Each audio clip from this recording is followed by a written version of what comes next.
जय हिंद। विपक्ष दल जब जब चुनाव हारता है तब तब वो जो है ईवीएम को दोषी बना देता है और ईवीएम पे आरोप लगाकर खुद का जो इज्जत है वो बचा लेता है कि हाँ, हार जो है मेरे वजह से नहीं मिली है, बल्कि ईवीएम ने ही जो है कुछ ऐसा किया है जो बीजेपी को जिता दिया, हमें हरा दिया। और ये मामला जो है जब से बीजेपी गवर्नमेंट आई है सत्ता में तब से जो है ये चलते हुए आ रहा है। चाहे कांग्रेस पार्टी हो, आम आदमी पार्टी हो, समाजवादी पार्टी हो या अन्य पार्टी हो, उनके द्वारा हमेशा जो है आरोप लगाया जाता है ईवीएम मशीन पे। और यहाँ पे सबसे ज्यादा जो आरोप लगा है वो जो हमारे युवा नेता जो अभी माने जाते हैं राहुल जी, इनके द्वारा आरोप सबसे ज्यादा लगाया जा चुका है। लेकिन अब इलेक्शन कमीशन भी इन्हें बुला लिया कि आ जाइए राहुल जी, और अब हम और आप दोनों लोग मिलकर हिसाब किताब करते हैं कि ईवीएम जो है कहाँ कहाँ पर चोरी किया है, ईवीएम जो है कहाँ कहाँ पर हैक हुई है, ईवीएम कहाँ पर जो है बीजेपी को जिताया है, आप तो हरा दिया है। ये न्यूज है अभी 12 जून का, और जिसके बारे में हम आपको विस्तार से तो बताएंगे, लेकिन उससे पहले हम थोड़ा और पीछे का माहौल समझ लेते हैं कि पहले अभी क्या हुआ। राहुल जी ने पहले भी जब ईवीएम पे आरोप लगाया था, सुप्रीम कोर्ट में भी मामला जा चुका है और सुप्रीम कोर्ट ने भी इस पे बहुत सारे बदलाव कर चुके हैं। फिर भी जो है अब राहुल जी का अभी आरोप लगना बंद नहीं हुआ है। एक्चुअली में राहुल जी जब भी देश से बाहर जाते हैं, घूम फिर कर आते हैं, उन्हें लगता है कि अब हमारे पास कोई और मुद्दा तो है नहीं और ना ही अभी चुनावी रैली है, ना ही कुछ और है, चलो एक काम करते हैं, एक बार ईवीएम का नाम लेकर और न्यूज में आते हैं और 2-4-5 दिन जो है बढ़िया से न्यूज में बने रहते हैं। समाज को भी लग जाएगा कि हम जो है उनकी लड़ाई जो है लड़ रहे हैं। और ये चीजें जो है, ये प्रोपोगंडा जो है, ये कांग्रेस पार्टी के लोग भी जानते हैं कि हाँ राहुल जी कितना सही बोल रहे हैं, लेकिन फिर भी वो कुछ बोल नहीं सकते हैं क्योंकि वहां पे पता है कि वो है तो वो लीडर ही। अब वो लीडर है तो लीडर की बात तो हर सभी तो माननी ही पड़ती है। अब इससे पहले भी राहुल जी ने आरोप लगाया था ईवीएम जो है हैक हो जाता है। कब इलेक्शन कमीशन ने बुलाया था, आ जाइए, जिन भी पार्टियों को लगता है कि ईवीएम हैक होता है आ जाइए आप। और आने बाद जो है आप ईवीएम मैं दे रहा हूँ, आप तो जो भी ईवीएम हैक करना आप चुन लीजिए, आप ईवीएम जो है हैक करके दिखाइए मुझे। उसके बाद वहां पे कोई भी पार्टी का नेता नहीं पहुंचा, कोई भी पार्टी वहां पे नहीं पहुंची कि हाँ मेरे पास ऐसे महान लोग हैं जो ईवीएम जो है हैक कर सकते हैं। सारे पार्टी चुप हो गई। फिर जो है एक न्यूज आया आम आदमी पार्टी की तरफ से, ईवीएम का एक डमी जो है ईवीएम बनाया गया और बताया गया जो है ईवीएम ऐसे हैक होता है। फिर जो है इलेक्शन कमीशन ने बुलाया था, आ जाइए आप ही आ जाइए, आइए भाई आप ही आइए और आप ही हैक करिए। फिर वहां पे सन्नाटा।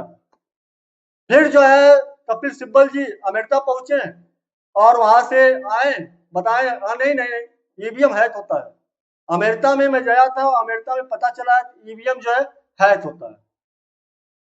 अब भाई वहां पे ईवीएम जो है, अमेरिका में ईवीएम जो है वो वाईफाई से चलता है, ऑनलाइन चलता है। हमारे वाला जो हमारा यहाँ का ईवीएम है ये इंडिविजुअल ईवीएम है, ना इसमें ये जो है ऑनलाइन चलता है ना ऐसा कोई सिस्टम है। अब इसलिए जो है इलेक्शन कमीशन भी परेशान हो जाता है हर बार जो है अपने आप को सही साबित करते करते। और ये मामला जो है 3 से 4 बार 5 बार जो है सुप्रीम कोर्ट में भी जा चुका है। अब अभी जो है जब विधानसभा चुनाव हुआ महाराष्ट्र में, महाराष्ट्र में विधानसभा चुनाव के बाद जो है वहां पे कांग्रेस की हार हुई, बीजेपी की जीत हुई।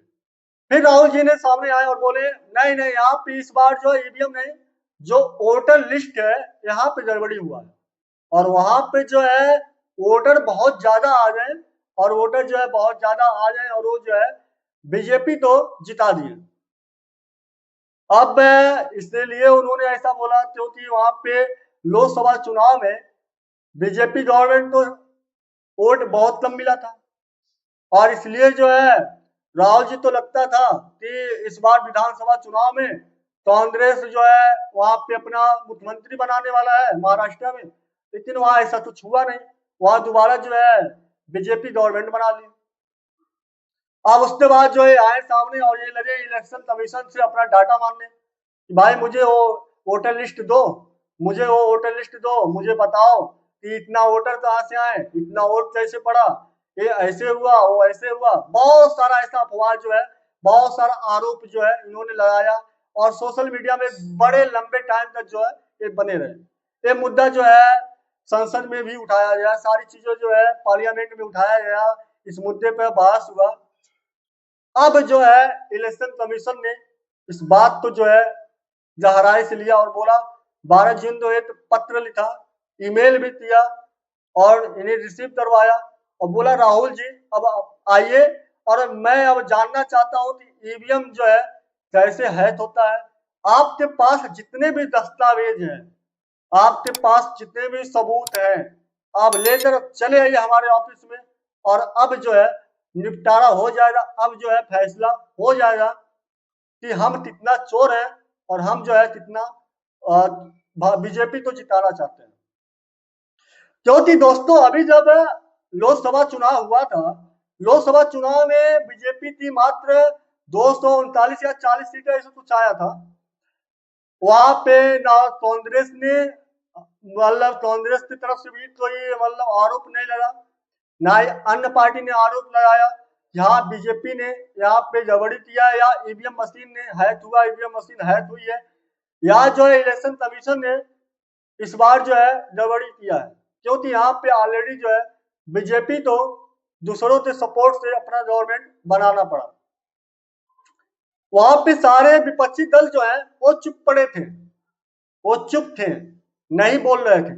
लेकिन जब वही विधानसभा चुनाव हुआ तो वहां पे फिर से राहुल जी चिल्लाना शुरू किए, अपना आरोप लगाना शुरू किए, क्योंकि उन्हें जो है न्यूज में बने रहना बहुत जरूरी है, क्योंकि विपक्ष के सबसे बड़े नेता है और अगर वो न्यूज में नहीं रहे तो फिर जाहिर सी बात है सबका ध्यान जो है गवर्नमेंट पे जाएगा, पार्टी पे जाएगा और ये जो है इनका नाम जो है और पीछे हो जाएगा। ऑलरेडी जो है इतना चुनाव हार चुके हैं, लेकिन उसके बाद भी आज इन्हें लगता है कि हाँ जो भी हम चुनाव हारते हैं ईवीएम मशीन के गड़बड़ी से हारते हैं। भाई गुजरात में 3 बार जो है प्रधानमंत्री जो आज है नरेंद्र मोदी जी वहां पे मुख्यमंत्री पद पर रह चुके हैं। जब ये भारत के प्रधानमंत्री बने थे उस समय तो आप ही की सत्ता थी, आप ही की गवर्नमेंट थी, फिर क्यों आप ईवीएम मशीन, तो क्या ईवीएम मशीन उस समय आपके पास नहीं थी? क्या उस समय आपके पास ऐसा कोई रूल नहीं था कि आप जो है बेईमानी करवा लें? केवल बीजेपी बेईमानी करवा पाती है। अब जो है आज 25 जून हो चुका है और आज इलेक्शन कमीशन के द्वारा जो लेटर भेजा गया था वो अभी जो है 12-13 दिन बीत चुके हैं, लेकिन अभी भी राहुल जी वहां पहुंच नहीं पाए हैं। अभी भी राहुल जी वहां पहुंच नहीं पाए हैं क्योंकि उन्हें पता है कि मैं तो बस एक न्यूज बने रहने लिए ही ये प्रोपोगंडा चलाता हूँ। अरे भाई आपके पास सबूत है तो आप लेकर पहुंचिए ऑफिस में और बताइए वहां पे इस वजह से जो है ऐसे ऐसे बेईमानी होती है, आप वहां पे साबित करिए। फिर बहरहाल आपका क्या मानना है ऐसे न्यूज पे, आप अपनी राय कमेंट बॉक्स में देना। वीडियो अच्छा लगे तो लाइक शेयर भी करना, पहली बार जुड़े तो सब्सक्राइब भी कर लेना और सपोर्ट करते रहना। मिलते हैं नए वीडियो में। जय हिंद, जय भारत, वंदे मातरम।